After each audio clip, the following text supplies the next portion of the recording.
La Banque mondiale est l'un des partenaires qui continue son soutien en faveur du Tchad dans certains domaines clés de développement, à savoir l'agriculture, les infrastructures, la santé, les énergies renouvelables, l'éducation et bien d'autres domaines porteurs. À ce jour, plus de 20 projets sont financés par cette institution financière mondiale au Tchad. La rencontre entre le vice-président de la Banque mondiale pour l'Afrique de l'Ouest et du Centre, Ousmane Diagana, et le Premier ministre de l'ambassadeur Al-May Halina à New York aux États-Unis a permis aux deux personnalités de faire le tour d'horizon et le point sur la collaboration entre la Banque mondiale et le Tchad, ses investissements et surtout comment explorer de nouvelles possibilités pour agir encore plus au Tchad.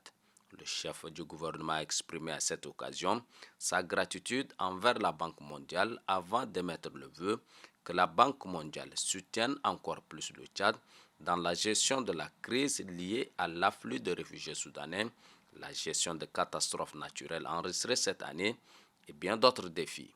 L'ambassadeur Al-May Halina a souligné également la question portant sur les réformes économiques et le cadre fiscal, réaffirmant ainsi la volonté de son gouvernement à poursuivre ces réformes tout en mettant l'accent sur la gestion saine et efficace de ses ressources.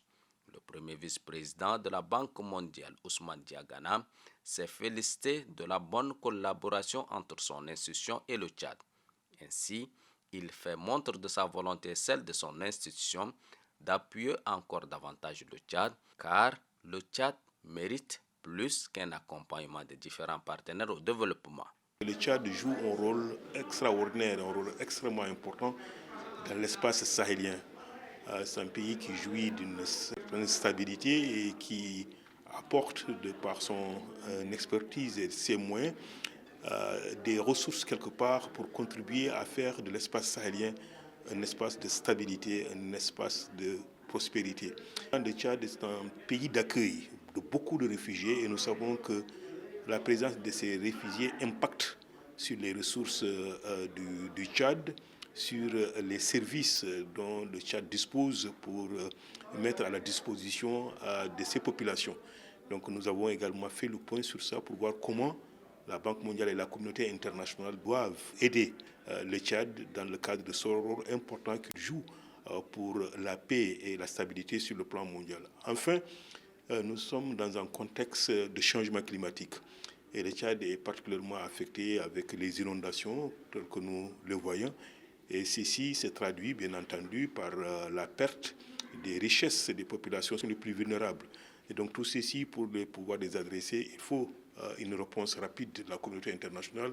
Nous avons discuté avec M. le Premier ministre quel type de réponse et d'accompagnement non seulement la Banque mondiale, mais l'ensemble de la communauté internationale peut apporter au Tchad. Cette audience a été le lieu pour les deux personnalités d'évoquer l'importance d'un partenariat encore plus durable pour relever les défis économiques, environnementaux et sociaux. L'entretien a permis également de souligner la nécessité d'organiser une rencontre annuelle de haut niveau où l'accent sera mis sur les projets de développement en cours d'exécution et d'explorer de nouvelles opportunités de collaboration stratégique entre la Banque mondiale et le Tchad.